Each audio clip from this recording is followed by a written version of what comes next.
to the show with your friend and mine. So tell me, Dr. Squee, who's it gonna be this time? We like to hear you talk, and we love to hear you listen. And if you are not subscribed, you won't know what you're missing. So welcome to the Dr. Squee Show.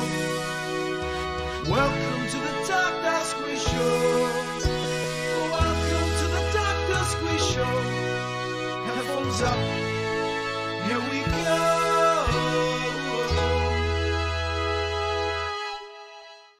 Hello and welcome to the Dr. Squee Show. I am, as always, Dr. Squee, and this is my show. We've got a very different show today. I apologise if there's a bit of an echo. I'm recording this in my lunch hour at work because I'm dedicated, of course, like that. I couldn't be happier with my guest this week. It's the first for the Dr. Squee Show. Actually, we've never had a poet or a spoken word artist, and we've got both of the guys, my guests now, who's written the People's Poem for National Poetry Day, as it is as we record this. Hopefully the video version will get up today, while it still is. If you're listening on the radio, just celebrate some poetry today. There's never a bad day to celebrate poetry, but please, welcome to the Dr. Squee Show. Jaspreet Kaur, how are you doing today, Jaspreet? Hi, Ian. Thanks so much for having me. Doing really well, thanks. And yeah, you've just been telling me that you've been doing lots of interviews kind of promoting National Poetry Day. How cool is it as a poet to be a representative and to be able to write a poem for National Poetry Day? Oh, it's a real honor to be able to celebrate National Poetry Day, to write something specifically in celebration of national poetry and poetry in general. It's something I've been doing since I was about 13 years old. So it is a real honor to have these opportunities. So yeah, I'm really glad there is this day to take a moment to pause and to reflect on poetry, celebrate it, create more awareness around it, and also show others that they can write poetry too, which is always a wonderful thing to share. That's fantastic. And yeah, the poem itself this year was based on health, and that was kind of there. You had people submitting entries, their own poetry, and then you use that as a sort of like soup to make this kind of like mega poem about health and poetry. So, tell us a bit about that process, the submissions you got in, and how you distilled it down into this wonderful poem that you've written. Sure, yeah, I want to let's share a little bit more about the project itself. It was an idea that was created by Sanofi UK, who were looking for the general public participants to get involved in this project, where they were able to share their health experiences, their own reflections on their experiences of health, whether that was good, bad, ugly, and using poetry as a way to express some of those experiences. And we had around 150 participants get involved and send their poetry through, and we received a real array of different experiences coming through some of these poems, whether it was people living with rare diseases, those living with chronic illness, those that may have invisible or visible disabilities, those that might be carers for their loved ones. And it was such an incredible way for all of these individuals to share some of their experiences in a way that perhaps they've never had the opportunity to do before, and consider what they may want to change in regards to health and healthcare. What do they want to see do better? What do they want to improve, as well as that space to have their voice heard? And then I had the honor and the pleasure of reading all the entries that came through and using those as inspiration to write the People's Poem, to really share those experiences, to summarize some of those really important themes that came out of them. So a really wonderful project to be a part of, and a really important one as well in regards to health. And I know there were certain poems which were your favorites, which were kind of sources for your poem. Like, I'm sure there was lots which kind of went into the mix as a tertiary source. But tell us about a few of your favorites and why they kind of spoke to you. Oh, absolutely. It's hard to say which were my favorites, just because they were all honestly so incredible, so moving. We had, obviously, people were sharing very personal, very vulnerable experiences in their lives, so it was a real honor to be able to read through them all. But I think some of the ones that really stood out were those that were being really vulnerable, really honest. You could tell when people really kind of being authentic with how they wanted to share and express their emotions.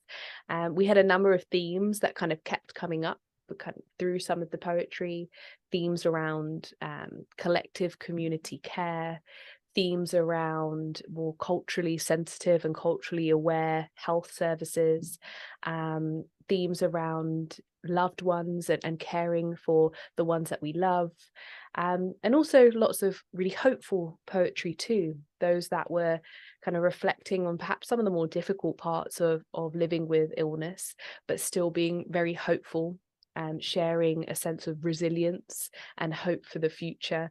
And I tried my best to do justice to a lot of those themes through the poem that I got to write. And how do you pick a kind of like, I know you haven't read the poem, that there's loads of kind of areas you do cover, but how do you kind of chart a through line when everyone's experience of healthcare is so different? We know certainly not only on a personal level, but also your gender, your race, your kind of everything which goes into you kind of affects how your health journey is and how your healthcare journey is. How do you plot a line through that to your poem? Oh yeah, how would you reflect all of that into one piece of poetry is a real challenge. But I guess what did happen and what I could see as I was reading them was that despite the differences in people's health experiences, despite what background you come from, what age demographic you come from, what seemed to be a similar thread throughout all the poems was kind of some of this kind of collective feeling of how no matter what background you come from, there is still this sense of togetherness, and there's still this sense of similarity amongst all those different experiences. So that kind of collective feeling was what I was really trying to show through this poem, that no matter who you are, at the end of the day, we are still all having a shared experience when it comes to our health. So I think that's what I really tried to focus on in this poem, and do in the best way that I could justice to some of that. Yeah, it was really exciting when I heard about this interview because recently I've been in hospital myself. I broke my arm and dislocated it and managed to do all sorts of things to my arm in one bike accident. And it's kind of like, it's really interesting. Kind of, I can see why it's so therapeutic. It's not just the physical side. After that, I felt very kind of unconfident going out in the world. I was on a bike when I did this. I went flying over that. So it's kind of like crossing the road. Suddenly became a daunting task. So it's like, I wonder, like, were there any poems which really struck on that personal side and really talked about the kind of mental side of it, because it's like health is so encompassing, obviously, what it can mean to people. Absolutely. And some of the participants were sharing exactly that, Ian, of perhaps when they were given a diagnosis or when there had been a significant change in their health journey, that radical change that might happen to your mental health coincided with that. So this opportunity of using poetry to express that, I think that gave a lot of people a real sense of almost a therapeutic feeling of being able to do that. Because I think so often some of these emotions, we're holding them in, we're bottling them in. Sometimes we don't know how to express them, even to the people around us, our loved ones. Saying it out loud might be difficult, but there's something really therapeutic about writing onto a page, and that's something I felt firsthand as well, knowing that the page will not judge you, it will have no preconceptions about you. It is honestly just a way for you to release a lot of those emotions that you might be bottling up. So I guess that's what a lot of these participants really felt, and you could see that coming out through the poetry, which was incredible. And for someone like me who has suffered from anxiety, who has suffered from depression, I've seen firsthand how it honestly has changed my life.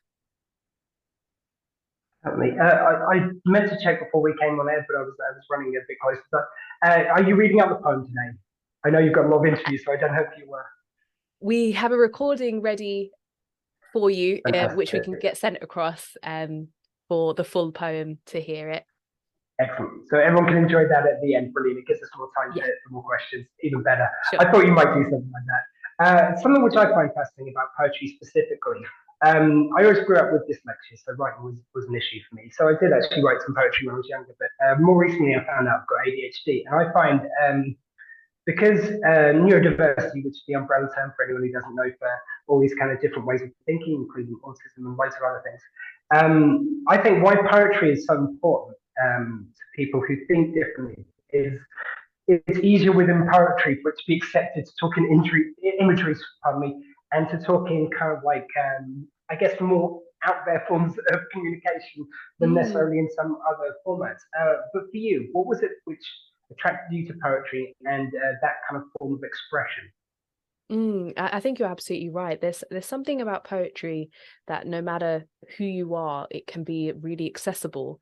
And I think that's what I saw over the years, that again, no matter who you are, what your experiences are, what your background is, that it can be accessible when you want to use it as a tool to talk about some of these issues and some of these themes. And I guess you're absolutely right that especially when it comes to the form of poetry that I do, which is spoken word poetry, which means that it's written with the intent to be read out loud. It's written with the intent to be heard by others. There's something really empowering about that. So even if the writing aspect feels a bit daunting, the idea of reading it out loud and having it be heard can be really empowering. And I've seen that with some of the students that I've worked with. I've seen that in the classroom. I've seen that in workshops that I've done, that those who may find the writing aspect of the poetry a little bit daunting and are worrying about, will it rhyme? Do I need to include similes and metaphors and all of these poetic devices? My advice is, don't worry about all of that. All you need to think about is just being honest with yourself and being honest when you're writing, and the flow will come to you. So I think that is what's so wonderful about poetry, that it's there for everybody to access, no matter who you are. And you've obviously reached some wonderful heights with your poetry and your spoken word performances. How do you, once you start writing, how do you find your voice? How do you kind of refine it, and how do you kind of like shape it into what it's become now? I guess with any craft, whether it's poetry, whether it's performance poetry, whether it's music, whether it's any creative art form, I guess it comes with practice. Practice like makes perfect. And when it comes to writing, I'm always trying to practice new forms of writing, new types of poetry. I'm always going to watch other poets, read other poets' work. I'm always reading different styles of poetry. So I think that's really developed my craft over the years, to continue that practice and to continue developing my craft. I think that's something that I'll continue to do in the years to come, to become a better writer and an even better poet. But I do have to admit, no matter how many times I perform, no matter how big the audience is, last year I had the honor of performing at Royal Albert Hall in front of a very big audience and live on the BBC. No matter how big it is or small the audience, I still get nervous. I still can't sleep the night before. I still have butterflies in my stomach. And I think that's a good thing. And that's something that I tell the young people that I work with, or other budding poets, that sense of nervousness is a good thing. It shows that you care. It shows that you want to make a difference. And I think no matter how many times I do this or how long of a poet I end up being, I think that sense of kind of nervousness will always be there. But as long as it's helping somebody, it might be one person in the audience, it might be somebody listening to it years later. If it's helping somebody, then it's all worth it. That's a wonderful thing to end on. Just before we do go, though, I believe you've also done a wonderful TED Talk. Is that available online for us to enjoy as well? Yeah, so the TED Talk, How Poetry Saved My Life, is available online. I did that back in 2017, which was one of the first times I was sharing how creative expression can be used as a way to support our mental health and well-being. So you can definitely check that out online. Fantastic. And please do check out all Jaspreet's work. It's fantastic. Thank you very much for spending some time for us today. Thanks, Ian. Thanks so much for having me. And everyone watching, please go out there, write some poetry, read some poetry, and enjoy World Poetry Day, or whichever day you're watching this on, and enjoy some poetry anyway. I've been Dr. Squee, that was my show, and the world briefing, please be kind. There is the sacred art of kintsugi, where the broken pots are repaired. The breaks, the cracks are filled with gold rather than despaired.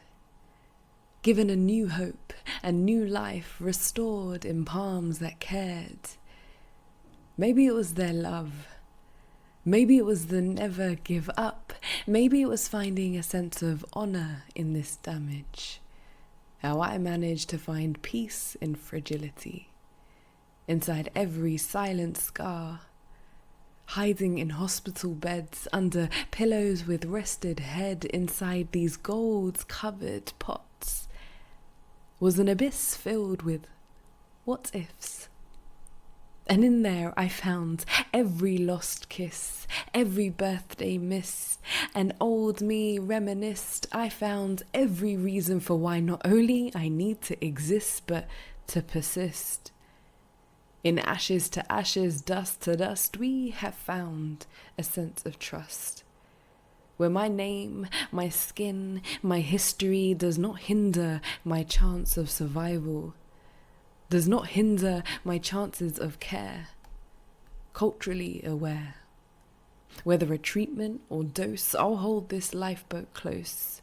I'll hold on to this rope until I'm ready to be out at sea and let the waves wash over me. I imagine all the phone calls, the "how are you feeling today? Good day or bad day?" Or I'm calling just to say, "Hey, you're never alone." Because I was scared that night you didn't answer your phone. In those what-ifs, I daydream about the perfect day. A day where we can pause the pain, pause our parting. What if we all go dancing? On a night when the sky is filled with stars and the moonlight heals the scars, cures hidden in the creases of our hands, a night to make up for all those lost plans. Where our destinies have not been diminished by a doctor's diagnosis, what if we offer ourselves a new prognosis? That health and healing becomes our collective responsibility. We look out for our communities. Isn't that what they say helps us live longer? If only our sense of community was stronger.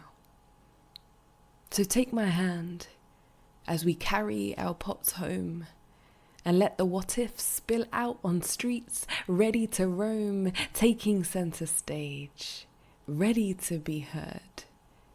Ready to make change.